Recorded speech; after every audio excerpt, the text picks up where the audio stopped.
నవడేస్ చాలా మంది ఫేస్ చేస్తున్న ప్రాబ్లం డయాబెటీస్. చిన్న పిల్లల నుంచి పెద్దవాళ్ళ వరకి వస్తుంది. సో, డయాబెటీస్‌కి రెమెడీస్ ఏంటి, మెడిసిన్స్ ఏంటి చాలా మందికి తెలుసు కూడా. సో, కొంతమంది వాళ్ళ సొంత వైద్యం చేసుకుంటూ ఉంటారు. డయాబెటిక్స్ సంబంధించి కొంచెం బ్రీఫ్‌గా తెలుసుకొని, అది నెగ్లెక్ట్ చేయకుండా మనం ఏం చేయాలనే విషయాల గురించి ఇవాళ తెలుసుకుందాం. దాని గురించి ఎక్స్‌ప్లెయిన్ చేయడానికి ఈరోజు మనతో పాటు హోమియో కేర్ ఇంటర్నేషనల్ నుంచి డాక్టర్ అనిల్ కుమార్ గారున్నారు. నమస్తే డాక్టర్.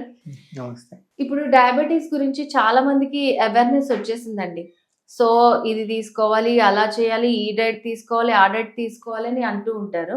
సో, మనం డైట్ గురించి తర్వాత మాట్లాడుకుందాం. అసలు డయాబెటీస్‌ని నెగ్లెక్ట్ చేస్తే ఎట్లాంటి ప్రాబ్లమ్స్ వస్తాయంటారు? సో, డయాబెటీస్ అనేది మనకొక మెటబాలిక్ డిసార్డర్ అని చెప్తాము. సో, డయాబెటీస్ వల్ల ఏమవుతుందంటే మన శరీరంలో ఉండవలసిన గ్లూకోజ్ లెవెల్ కన్నా అధికంగా ఉండడాన్ని మనం డయాబెటీస్ అని చెప్తాము. So, it is called hyperglycaemia.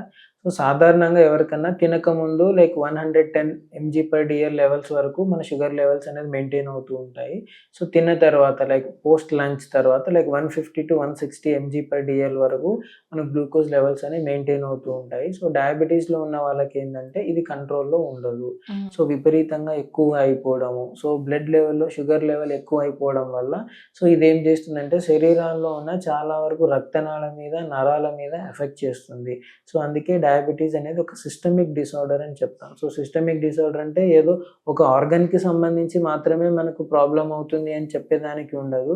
So, diabetes వల్ల మన బాడీలో చాలా మేజర్ ఆర్గన్స్ వరకు ఎఫెక్ట్ అయ్యేదానికి, డ్యామేజ్ అయ్యేదానికి, అవన్నీ కాంప్లికేషన్స్‌కి గురయ్యేదానికి కూడా ఛాన్సెస్ ఉంటుంది. సో, చాలా మందేంటంటే ఓన్లీ షుగర్ ఎక్కువైందనుకో, మనకి కాళ్ళు, చేతులు తిమ్మిరి రావటం, సో ఇలాంటి ప్రాబ్లమ్సే ఉంటాయని చాలా నెగ్లెక్ట్ చేస్తూ ఉంటారు.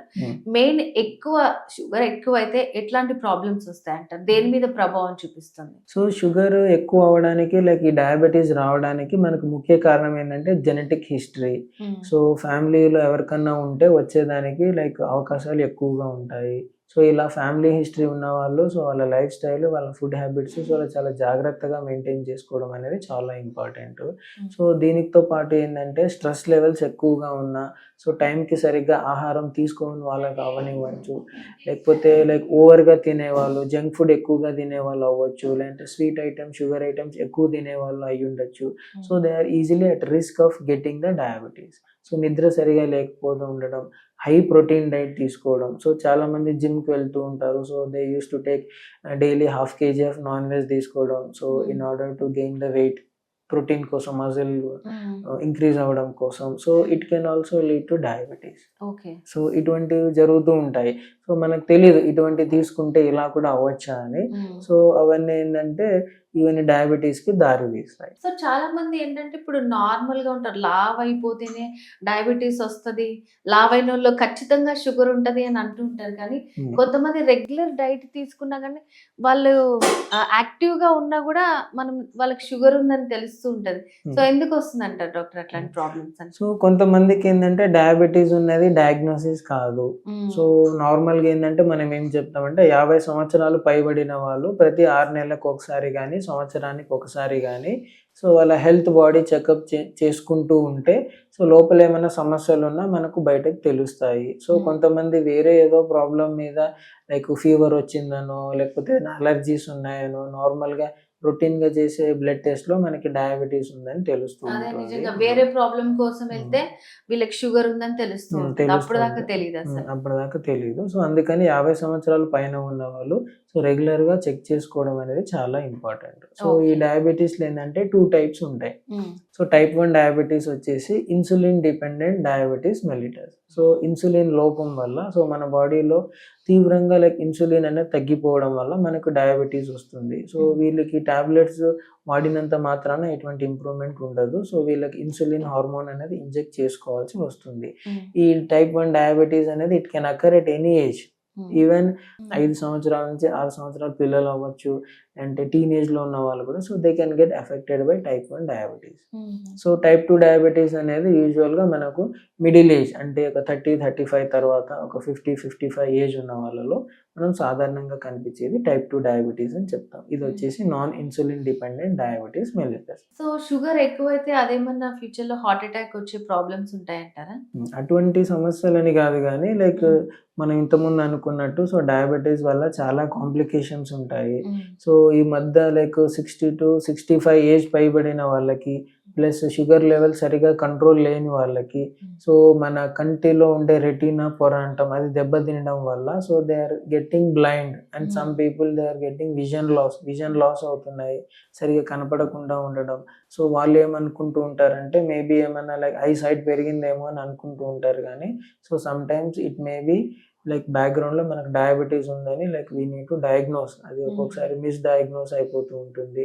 సో కొంతమందికి ఏంటంటే హార్ట్ రిలేటెడ్ ప్రాబ్లమ్స్ కూడా రావచ్చు, సో డయాబెటిక్ కార్డియోమయోపతి అని చెప్తాము. సో చాలా మందికి ఏంటంటే కిడ్నీ రిలేటెడ్ ప్రాబ్లమ్స్ కూడా ఎక్కువగా వస్తాయి. సో పెద్దవాళ్ళలో అంటే మీరు చెప్పిన లక్షణాలన్నింటిని బట్టి గుర్తిస్తారు. సో చాలా మటుకు 10 years లోపు వాళ్ళకి కూడా వచ్చాయి, ఇలా చిన్నపిల్లలకు కూడా వచ్చాయి ఇలాంటి షుగర్ ప్రాబ్లమ్స్ అని. మరి వాళ్ళలో మనం ఎలా డయాగ్నోస్ చేయాలంటారు? ఎలాంటి సిమ్టమ్స్ ఉంటాయి? సో వాళ్ళలో ఏంటంటే మనకి లైక్ కొన్ని లక్షణాలు, మనకు డయాబెటీస్లో ఉన్న ముఖ్యమైన లక్షణాలు లైక్ పాలియూరియా, పాలిఫేజియా, పాలిడిప్సియా అని చెప్తాం. అంటే విపరీతమైన ఆకలి, చిన్నపిల్లలు, విపరీతమైన దాహం, ఎక్కువగా వాటర్ తాగడం, ఎక్కువగా త్వరగా అలసిపోవడం, త్వరగా నీరసించిపోవడం, సో పదే పదే యూరిన్కి వెళ్తూ ఉండడం, యూరిన్ పాస్ చేస్తుండడం, increased frequency of urination.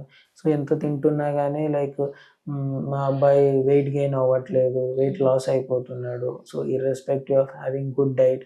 So ఇటువంటి ఉన్నప్పుడు మనం ఒకసారి చెక్ చేయించుకోవడంలో ఎటువంటి మిస్టేక్ లేదు. ఒకసారి డాక్టర్ దగ్గరికి వెళ్ళినా లేదంటే ఏదైనా బ్లడ్ డయాగ్నోస్టిక్ టెస్ట్ చేయించినా కానీ మనకి ఏమైనా డయాబెటీస్ ఏమైనా ఉందా అనేది మనం తెలుసుకోవచ్చు. సో మరి హోమియోకేర్ ఇంటర్నేషనల్లో మనకి డయాబెటీస్ కి సంబంధించి ఎటువంటి చికిత్సా విధానం ఉంటుందంటారు? సో హోమియోపతిలో డయాబెటీస్కి మనం మెడిసిన్తో పాటు లైఫ్ స్టైల్ కరెక్షన్ చేసుకోవడం అనేది చాలా important. Like discipline life style, discipline food habits అనేది చాలా ఇంపార్టెంట్.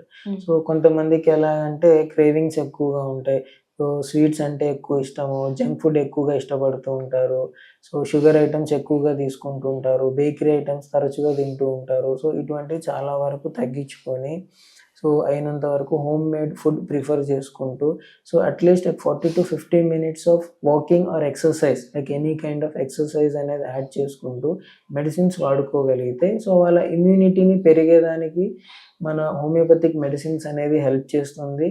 సో ఈ డయాబెటీస్ ఏదైతే ఉందో వాళ్ళ ఆర్గన్స్ మీద, ఐ మీద అవనివ్వండి, కిడ్నీస్ మీద అవనివ్వండి, నర్వ్స్ మీద అవనివ్వండి, సో అది ఎఫెక్ట్ అవ్వకుండా మన మెడిసిన్స్ అనేది దానికి ప్రొటెక్షన్ చేస్తుంది.